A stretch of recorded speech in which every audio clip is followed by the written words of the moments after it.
सावधान. पूर्व, दक्षिण, पश्चिम, उत्तर. आपण आता सगळी मुलं कुठं उभे आहोत?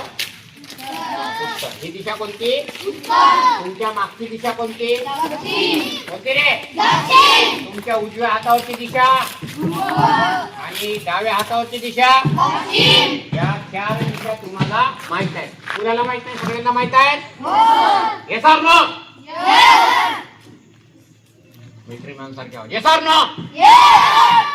सर. ही दिशा कोणती? हा. हा.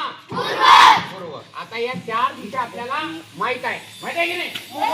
आता आपण समोरच्या दिशा, बाकीच्या चार दिशा उरल्या. वायव्य आहे, ईशान्य आहे, आग्नेय आहे आणि नैऋत्य आहे. या कशा आठवण ठेवायच्या याची ट्रिक्स आपण आज तुम्हाला शिकवणार आहे. त्याच्यामध्ये फक्त चार शब्द आठवण ठेवायचे. कोणते? वांड्रू, इकडे, आला, काय म्हणायचं? वा म्हणजे कुठं आहे वायव्य? कोणा दिशाच्या मध्ये काय? पश्चिम आणि उत्तर. वांड्रू इकडे. इकडे म्हणजे कोणत्या दोन दिशांच्या मध्ये आहे? उत्तर आणि आला. आग्नेय. आग्नेय कोणत्या दोन दिशांच्या मध्ये आहे?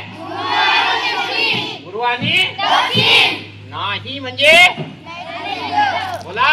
नैऋत्य. ह्या दिशा कोणत्या दोन दिशांच्या मध्ये आहे? दक्षिण आणि. मग दिशा लक्षात ठेवण्यासाठी कोणतं वाक्य महत्वाचं आहे? वांड्रू इकडे.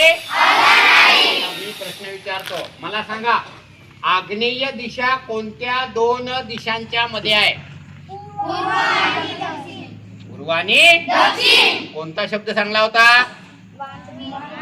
नाही, पूर्ण वाक्य नाही, शब्द सांगा. आला. कोणता? आला. कोणता? आता मला सांगा, नैऋत्य दिशा कोणत्या दिशांच्या मध्ये आहे? दोन दिशांच्या मध्ये. दक्षिण आणि. मला सांगा आता, वायव्य दिशेसाठी कोणता शब्द लक्षात ठेवायचा?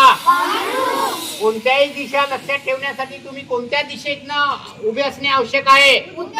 उत्तर दिशा ही नकाशाची दिशा. कोणती? नकाशा असते त्याला यन लिहिलं राहते. काय लिहिलं राहते? यन. राहील लक्षात? वाक्य कोणता? वांड्रू इकडे. फक्त एकच दिशा लक्षात ठेवायची. कोणती? वायव्य. कोणती?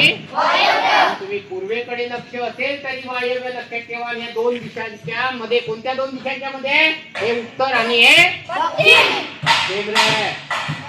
उत्तर आणि पश्चिम यांच्यामध्ये कोणती आहे? समजलं? समजलं का? ओके, धन्यवाद. कोणाला समजलं नाही?